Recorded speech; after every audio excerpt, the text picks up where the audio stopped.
आत्मज्योति प्रदीप्ताय ब्रह्मज्योति नमोस्तुते ब्रह्मज्योति प्रदीप्ताय गुरुज्योति नमोस्तुते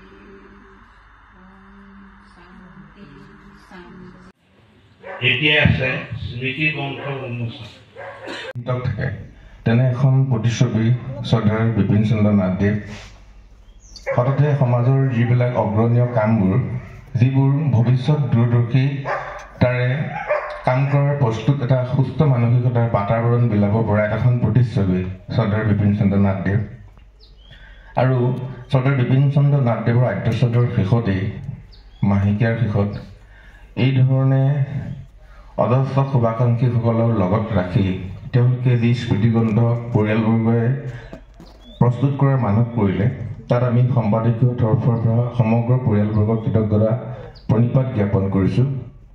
আচৰিত হৈছিলোঁ শ্ৰদ্ধাৰ বিপিন চন্দ্ৰ নাথদেৱ মোৰ খুৰাদেউ হয় আৰু বহুজনৰ বিশেষ বিশেষ গুণ সম্পন্ন একতা আত্মিক সত্তা আছে তেখেতৰ সৈতে।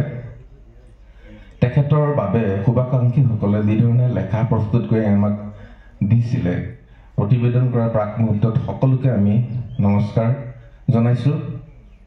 প্ৰতিটো লেখাৰ অন্তৰালত তেখেতসকলৰ এক একাত্মবোধ বিপিন চন্দ্ৰ নাথদেৱৰ সৈতে জড়িত থকা আমি উমান পাইছিলোঁ আৰু যিধৰণে তেওঁৰ মানসিকতা যিধৰণে চৰাই চিৰিকটিৰ এই মুক্ত বতাহ প্ৰকৃতিৰ লগত আলিংগন থাকে সেইধৰণে সমগ্ৰ মানৱীয় শৰীৰৰ লগত বিপিন চন্দ্ৰ নাথদেৱৰ যি একাত্মবোধ সেই লেখাবোৰত উপস্থাপন হৈছিলে। আহ্লাদিত হৈছিলোঁ লগতে দুখ প্ৰকাশ কৰিছিলোঁ তেনে বলিষ্ঠ চেহেৰা আমি যেতিয়া বোলছবিবোৰ চাওঁ কিছুমান চেহেৰা আমালৈ মনলৈ আহে। আমি যদি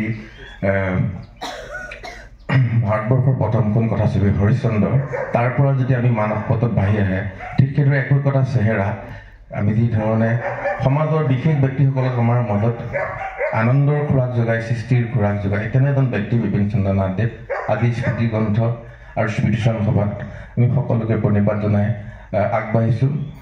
আৰু এটা কথা কওঁ পৰিয়ালবৰ্গৰ তৰফৰ পৰা তেওঁলোকৰ লেখাবোৰ প্ৰস্তুত কৰি যুগুতাইছিলে তেওঁলোকে আমাক দিছিলে। প্ৰথম আমি শ্ৰদ্ধা জনাব লাগিব তেখেতৰ সহধৰ্মণী শ্ৰদ্ধাৰ যজ্ঞশ্ৰী দেৱী বাইদেউ মোৰ খুৰী হয়।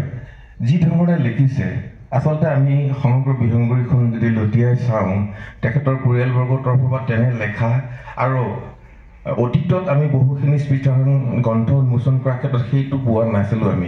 আমি আৱিষ্কাৰ কৰিব বিচাৰিছিলোঁ যজ্ঞশ্ৰী বাইদেৱে কি ধৰণে তেখেতৰ নিজৰ পতিৰ সান্নিধ্যত নুৰিটো জীৱন পাৰ কৰা যিবোৰ বিস্মৃত অনুভূতি কি ধৰণে প্ৰকাশ কৰিব পাৰিছে। সঁচাকৈ নমস্য তেওঁলোকৰ পৰিয়ালবৰ্গ।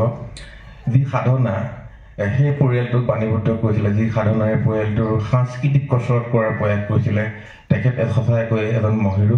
আৰু আমি আজি গাঁওবাসীৰ তৰফৰ পৰা বিহংগুৰিবাসীৰ তৰফৰ পৰা সকলোকে নমস্কাৰ জনাই আজিৰ এই গ্ৰন্থ উন্মোচনীৰ সভা আৰু গ্ৰন্থ উন্মোচনৰ আৰম্ভণি কৰিছোঁ। আজি আমি গ্ৰন্থ উন্মোচক হিচাপে আমন্ত্ৰণ জনাই আনিছোঁ আমাৰ সদৌ অসম লেখিকা সমিতিৰ সমাৰোহৰ শ্ৰদ্ধাৰ চাৰু বাইদেউ, বিশিষ্ট লেখিকা চাৰু বাইদেউ আৰু সাংস্কৃতিক নগৰীৰ এক গৌৰৱ চাৰু বাইদেউ। তেখেতে আজি এই স্মৃতিগ্ৰন্থ উন্মোচন কৰি আমাক আজি কৌতুভিত কৰিব আৰু লগতে তেখেতক সহযোগ কৰিব আমাৰ আজি উপস্থিত থকা গণ্যমান্য বিশিষ্ট ব্যক্তিসকলে।